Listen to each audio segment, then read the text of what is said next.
3 और 4 पढ़ने में सहायता करें। क्योंकि हम जानते हैं कि जब हमारा पृथ्वी पर का डेरा सही का घर गिराया जाएगा तो हमें परमेश्वर की ओर से स्वर्ग पर एक ऐसा भवन मिलेगा जो हाथों से बना हुआ घर नहीं परंतु चिरस्थायी है। इसमें तो हम कराते और बड़ी लालसा रखते हैं कि अपने स्वर्गीय घर को पहन ले कि इसके पहनने से हम नंगे ना पाए जाएं और हम इस डेरे में रहते हुए बोझ से दबे हुए कराते रहते हैं क्योंकि हम उतारना नहीं वरन और पहनना चाहते हैं ताकि वहाँ जो मरणहार है जीवन में डूब जाए। 5 को पढ़िए। इसने हमें इसी बात के लिए तैयार किया है। वहाँ परमेश्वर है जिसने हमें बयाने में आत्मा भी दिया है। ओके, प्रभु ये वचन से हमें आशीष प्रदान करें और प्रभु हमसे बातें करें। हालेलुया। 2 से 3 बार हालेलुया बोले। Hallelujah, hallelujah, hallelujah. कुरिन्थियंस की किताब प्रेरित पौलुस के द्वारा लिखा हुआ किताब है। कुरिन्थियंस पहला दूसरा ही नहीं बल्कि इतिहास को माने तो पहला दूसरा तीसरा चौथा 4 किताबें थे, पर प्रभु के जीवित वचन के लिए सिर्फ 2 किताबें ही वो मान्य किया गया प्रभु की इच्छा के अनुसार, पहला और दूसरा कुरिन्थियंस। कुरिन्थियंस एक ऐसा शहर है जो अखाया प्रांत का राजधानी, अंतर्राष्ट्रीय स्तर का व्यापारी नगर और विविध धर्मों से व्यापार में विभिन्न उसकी वैभवशाली संस्कृति और व्यापार के लिए प्रसिद्ध नगर कुरिन्थ शहर था। आज भी उसका कुछ अंश है। यहाँ विविध धर्मों से भरा हुआ और अंतर्राष्ट्रीय स्तर के व्यापार का नगर भी है, लेकिन यहाँ पर अंदर एक दूसरे से फूट फैल गया था। कलीसिया में एक दूसरे के प्रति विरोध हुआ था, जिसके कारण पौलुस इस पत्री को उन कलीसिया के लिए लिखते हैं। लिखते समय इस कलीसिया के लोगों के लिए एक बात उनके लिए कि वहाँ पर एक अनैतिकता से भरा हुआ भी जगह है। पहला क्या है? वो व्यापार के लिए प्रसिद्ध है, विविध उसकी वैभवशाली संस्कृति है, अंतर्राष्ट्रीय शहर भी है और अखाया नगर की प्रांत की राजधानी भी है और उसको दुनिया के सब उस शहर को जानते हैं। लेकिन अब वो अनैतिकता से भरा हुआ जगह हो गया है। इस अनैतिकता को दूर करने के लिए पौलुस इस पत्री को उनके कलीसिया के लिए लिखते समय इन बातों का उल्लेख है कि वो अनैतिकता निकल जाए। कुरिन्थ शहर के लोगों से अगर इतिहास और विद्वानों की बात माने तो अगर कोई कुरिन्थ शहर का व्यक्ति रोम शहर से कहीं अगर आ गया, किसी शहर में कुरिन्थ शहर का व्यक्ति अगर आ गया, वो अगर ये बता दिया कि मैं कुरिन्थियन शहर का हूँ, उससे कोई बात करना नहीं चाहते थे, क्योंकि वो शहर अनैतिकता से भरा हुआ शहर है। ये उसकी पृष्ठभूमि है। अब आप समझ सकते हैं कुरिन्थ शहर कितना पाप से घिरा हुआ है। उस शहर के उस जगह के लोगों को, हर व्यक्ति को पापी व्यक्ति के नाम से जाना जाता है। इसलिए वो व्यक्ति से कुरिन्थ शहर का अगर एड्रेस दिया, उसे बात करने के लिए लोग कतराते थे। वैसा जगह वो प्रभु के वचन के बाद वहाँ कलीसिया फिर से स्थापित होने के बाद, अब वहाँ वचन की शिक्षा आने के बाद फिर वो प्रभु में मन फिराकर बहुत से लोगों ने प्रभु के राज्य के वारिस हो गए।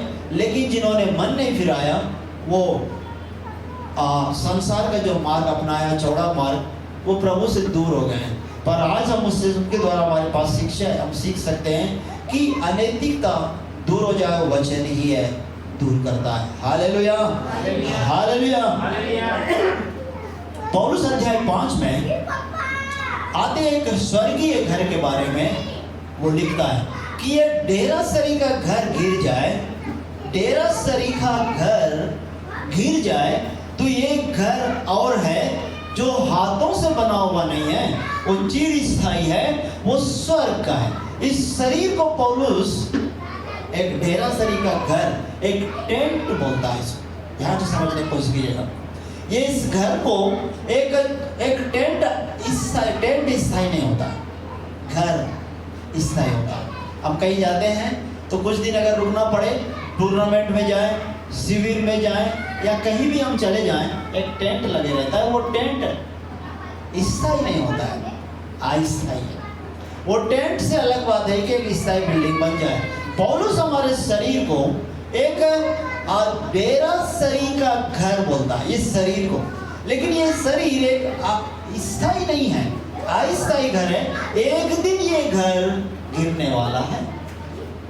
ये जब गिरेगा, इसके बाद इस घर के बदले एक और घर है जो हाथों से बना हुआ नहीं है। इस घर को आदम को परमेश्वर ने हाथों से बनाया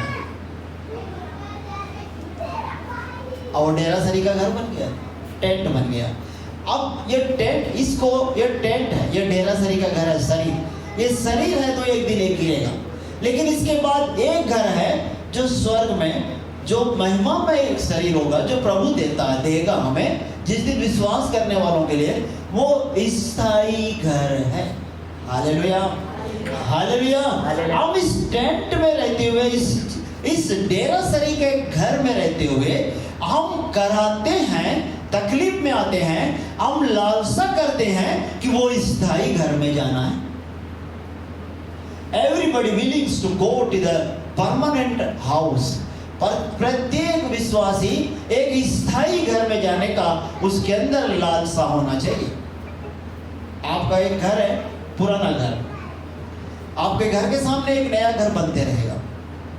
आपकी इच्छा अगर है नया घर में जाने की, तो इस पुराने घर में आपका मन नहीं रहेगा। है पुराना घर, दादा परदादा बनाया हुआ हो सकता है, लेकिन जब इस घर को छोड़ के एक नया घर सामने बन रहा है, हर एक का इच्छा होता है कि नया घर में हम कब जाएंगे। सब सप्ते में नहीं तो 4-5 दिन में हमारे यहाँ सुबह पूछती, पापा हम नया घर में कब जाएंगे।